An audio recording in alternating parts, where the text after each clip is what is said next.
reach out and touch somebody's hand. Make this world a better place. If you can, reach out and touch somebody's hand. Make this world a better place. This is Nancy Green for Reach Out. We're here still at Seamans Institute, Church Institute, with Tom Erb. That's Tom C. Erb. The commish. The commish. Yes, so hi, how you doing?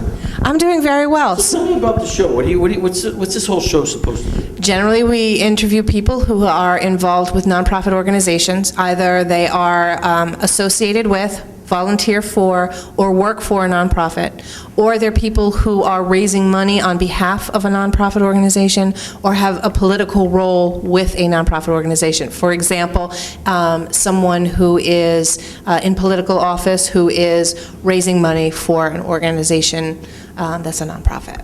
So now I understand you also do some nonprofit work as well, but we're going to start with, what do you do for Newport?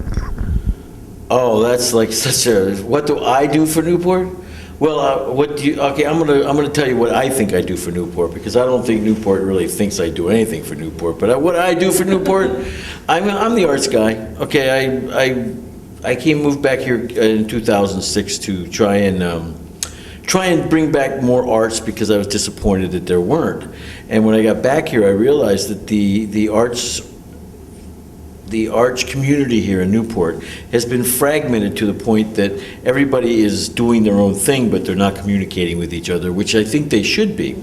So I joined an organization when I first got back. It's called the Newport County Arts and Culture Alliance, whose mission is to do just that, is to bring all the arts organizations together, but they were a nonprofit. Of course, as we know in nonprofit, there's that key word, nonprofit. So there's a constant battle with trying to raise funds to be able to help nonprofits, yet nonprofits don't have any profits to help themselves. So it's kind of an uphill battle. Okay, so I moved on from there, and currently I'm involved with a couple of nonprofits. I'm involved with the Seamans Church Institute because I'm related to somebody who works there, but I'm also on the board of the Fort Adams Trust. I'm a new board member, so I'm excited about that. And I just joined the Newport Film Commission, and I'm a commissioner, so I'm happy about that. Now, I understand you also have a show on public access, or multiple shows? Well, actually, I had a show on public access. It's no longer running on public access. It was called Newport City Limits. In 2010, I came up with this really crazy idea in the tradition of Austin City Limits, which was a grassroots music show that started back in the 70s. I thought, what a cool idea would it be to have Newport City Limits, where we would just bring the original music of the bands of Newport and Rhode Island and Southern New England together, and I figured I'd film a couple of shows and see what would happen. Well, it kind of grew to the extent that it went from filming 3 shows to 30 shows, okay? So we ended up filming 30-minute shows, and we actually got a couple of Newport news stories on it, including a contact from the executive director from Austin City Limits, who gave us a rah you go kind of thing. So that show ran, and so it was doing very well, but I had something else I wanted to do, so I kind of had to put that on hold. And what's interesting about Newport City Limits is I'm going to say it now, since I'm trying to revive it a little bit, is that those filmings were just the tip of the iceberg. Newport City Limits has the ability to be so much bigger. There's so much good music in the southern New England area that needs to be showcased. And in the tradition of Austin City Limits, I'd like to see Newport do the same. So my television show is called Newport RI, the series. It's a television show that's inspired by art. There's a local artist here in town whose name is William Height. Since 1998, he's been painting this series. It's called Newportant People. And it's a painting of the real people of Newport, not the people that have all the money and not the people that run it. It's the people that live here, that work in the coffee shops, that drive the buses, that are policemen and firemen and those kinds of things. So he started this series called Newport and People, and he would go and he would paint these people in their environment. Well, from 1998 to 2006, before I had met him, he had done upwards to 300 paintings. Wow. So in 2006, when I met him, I happened to be involved with the Newport International Film Festival, and his son was working for me, and I had a radio show at the time on W80K, and he came by one day and said, "Can I take some pictures of you?" I didn't know who the guy was. So he took some pictures and stuff, and a year later he brought me this painting. There was this beautiful painting of me and his son in the radio station, and I was kind of like, I had never had a painting of myself. And then about 8 months later, he calls me and tells me that he's doing an art show at the Newport Art Museum where he's going to be showing his entire collection. So I went to this collection and this art show, and lo and behold, there I was up on the wall with all these other people in town. And so that was kind of what brought this whole this idea of Newport RI, the series, to life in 2006.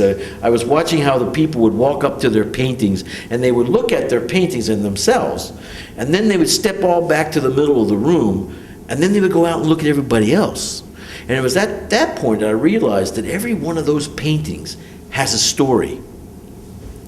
And they're vibrant, and they're beautiful, and they've got just amazing colors in them. So I decided that I was going to take 13 of those paintings, and not one of mine, by the way, okay? 13 of those paintings, and write fictitious stories that are interesting and tied to Newport. They're actually tied to actual stories that have happened here in Newport.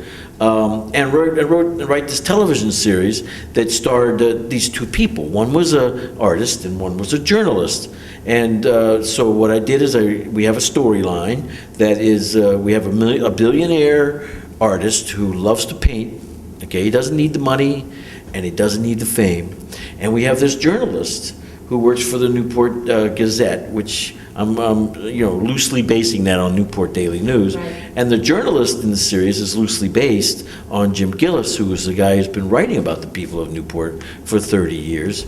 And then the billionaire is loosely based on Bill Hite. So we've got this series. We've filmed this awesome pilot. It's been a year and a half, 8 months we've been into it. We were able to get our first casting. We had 225 actors show up, and I casted all 13 of these episodes based on visual, not based on acting. I had to get people who look like the people in the paintings. And then we got this amazing crew, and we did some serious filming. We got some serious backing or support from the local businesses, like the 12-meter charter gave us the Columbia 12-meter for 4 hours out on the water on a beautiful sunny day, so we could get our billionaire driving a boat with a couple of girls on his arm. And we got the helicopter that flies around the island to give us like 40 minutes in the air with two of my guys and a camera. I mean, we got some beautiful footage of Newport. And so our pilot, which is what we're going to use as our product to go out and try and raise the money so we can film 13 episodes of Newport RI, the series. Wow. That's a lot. That is a lot. That is a lot. I actually got the casting notice, the original casting notice for that, and there was a lot of excitement about it. And it's just because I had done some work at the Newport Playhouse and the Newport Dinner Train when they used to have shows on it.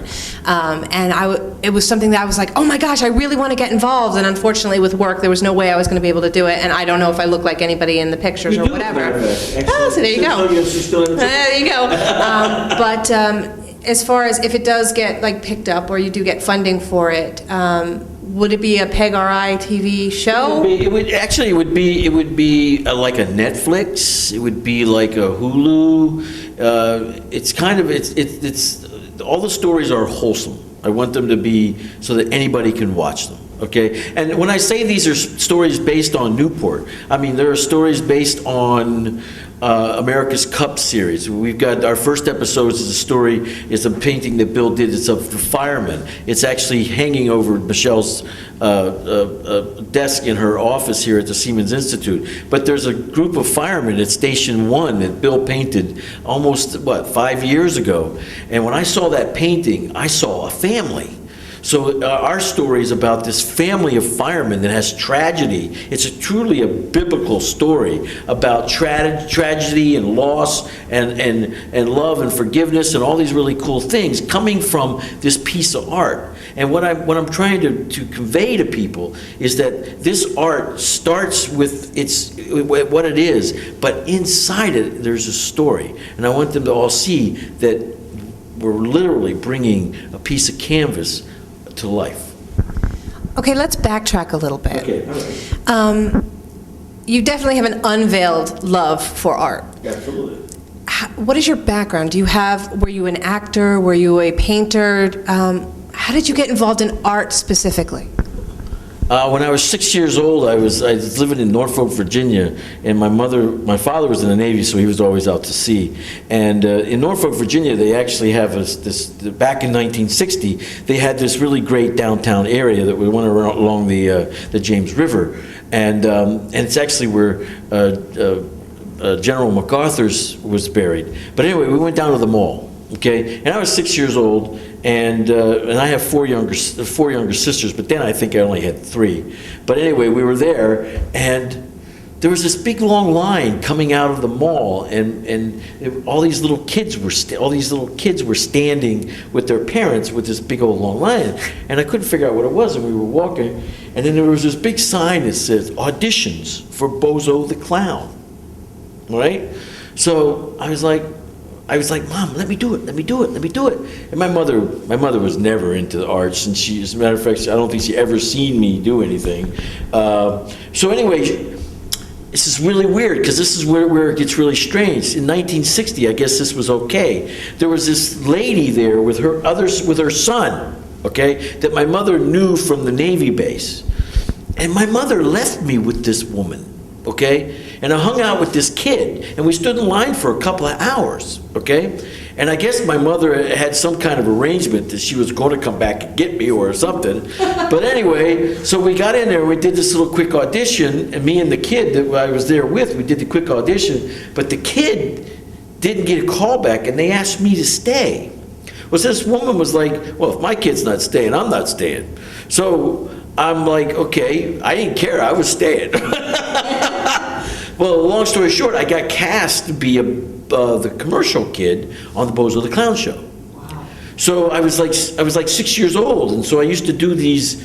Every Tuesday morning, this big, giant, huge 1960 Cadillac limo would pick me up with this woman. Her name was Sally, and she was my I guess my chaperone, and they picked me up at like 4:30 in the morning, and they take me to the studio, and I would sit there and rehearse these 4 one-minute commercials with Bozo the Clown. Well, of course, he wasn't dressed as Bozo at the time, and he was either I always thought he was very tired, but what I learned as I got older, and I realized, and I put my hand, 2 and 2 together, he was hungover or still drunk, one or the other.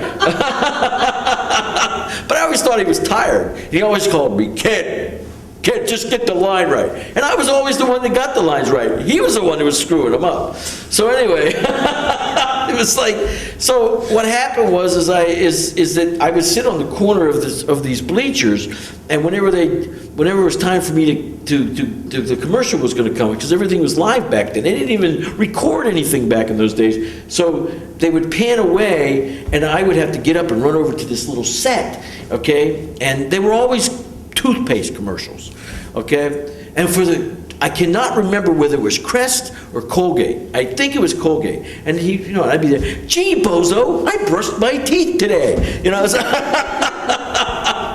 So that was how I got started in it. That's actually an amazing story. And how did you end up from Virginia to here? Well, my mother was like, and my father and mother my father was in the Navy, so that's how I ended up here. He got well, it was a long story, but my parents moved here, and, but let me just go back to that whole child thing, because what happened